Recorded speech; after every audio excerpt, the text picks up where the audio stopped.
I think Islam hates us. Muslims are not terrorists. That's David Cameron's cabinet. Muslims are not terrorists. That's David Cameron's cabinet. Say it loud, say it.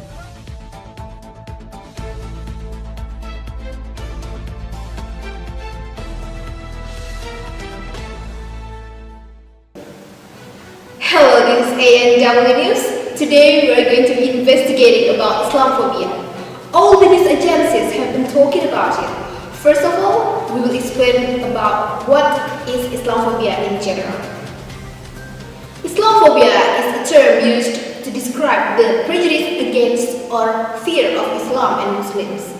In Islamophobia, Islam is seen as violent, aggressive, threatening, and supportive of terrorism. Issues of Islamophobia are still around, even though of course not everyone in the United States is playing with the stereotypes.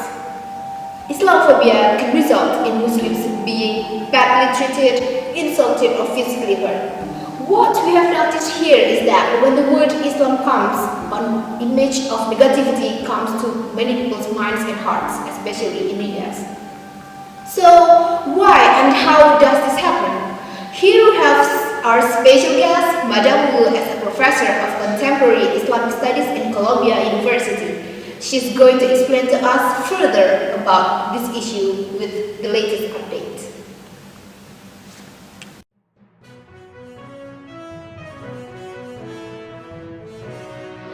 On January 19, 2017, Supreme Court ruled on Trump's controversial travel ban, which involved 7 Muslim-majority countries such as Libya, Sudan, Somalia, Syria, Iran, Yemen, and Iraq.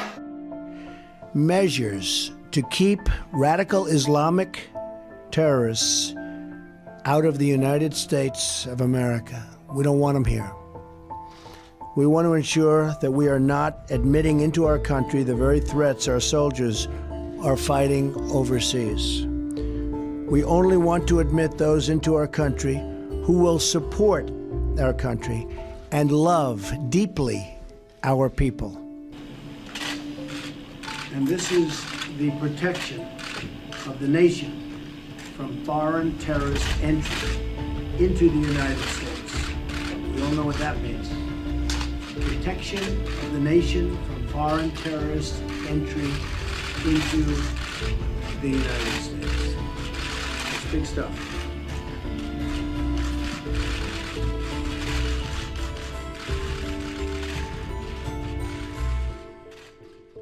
The Supreme Court even allowed full enforcement on the travel ban. Hearing this, a lot of Americans sympathize for the Muslims residing in the USA, especially the ones who originally come from the banned countries.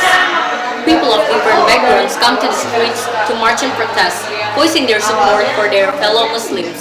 Even the federal judges have tried a couple of times to block the travel ban. A lot of Americans believe the discriminatory ban does not only hurt the families caught up in his policies, but also undermines the residents, institutions, businesses, and economies in the states. Thank you so much for the explanation, Madam Lulu. Now we are having another special guest beside me, Ms. Wilma. As a professor of Islamic Sharia at Aldilla University, she's going to tell us another explanation about today's issue. So even though Islamophobia existed before the September 11 in 2001, the terrorist attacks, it increased in frequency during the past decade. Research shows that the United States identified more than 160 Muslim American terrorist suspects since 9/11, just a percentage of the thousands of acts of violence that occur in the United States each year. Equating Muslims to terrorists has become disturbingly common in American society, and the consequences can be violent. Not only about historical background, Western press way to portray anything newsworthy about Muslims is often disturbingly biased. Next, I am going to show you how media and press depict Muslims and Islam-related news. The most prevalent Islamic stereotypes is the radical Muslim insurgent bent on waging jihad or holy war against the West. This stereotype usually represents violence as an inseparable part of being Muslim. Another Islamic media stereotype involves portrayals of Muslim women. Media sometimes criticize Islam for marginalizing women and for providing a disproportionate amount of power to men. the media has been criticized for perpetrating Islamophobia. This is something that is seen in two major magazines, that is Newsweek and Time, which have been covering relations between the United States and Afghanistan over the last decade. Both of these publications distributed 20 leading articles that depicted about 57% of negative coverage in regards to current events in Afghanistan, while only around 6% was positive information. This could lead others to develop a one-sided view of Islam.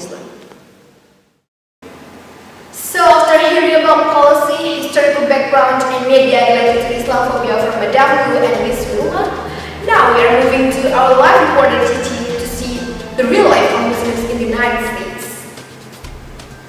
Thank you, Aldilla in the studio. I'm Titi and currently at the Islamic Center of East 2nd Street. Now I'm already with a student of Islamic Studies in Columbia University, Zalfa. So what do you actually know about our fellow Muslims here in the United States?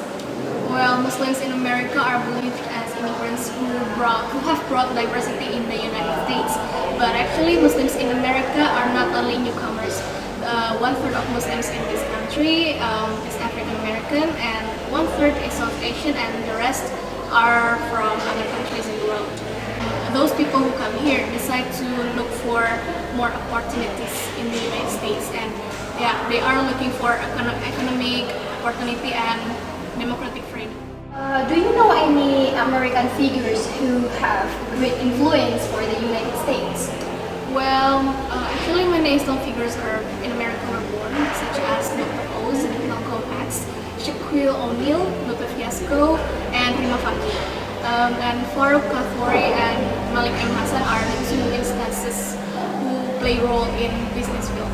And these days, Muslims also have participated in civic life, and fortunately they could fit in the state's politics and be leaders there like Keith Ellison, the first elected Muslim congressman. But they don't only work in politics, but American Muslims also participate in many communities and even volunteer programs. And they join numerous social communities for general people like Elks Lodges that promotes welfare. What do you know about any Islamic institutions in the United States? Well, Muslims in America have created many Islamic institutions. There is ISNA first, which stands for Islamic Society of North America, and this organization is to support Muslim communities, educational services, and social programs. And one thing to highlight about this institution is that ISNA maintains the relation between Islam and other religions and civic organizations as well. And then there is also University Muslim Medical Association, UMMA, that provides free healthcare clinic, and it was established in 1992 by Muslim college students. And this organization is actually open for everyone, not only for Muslims.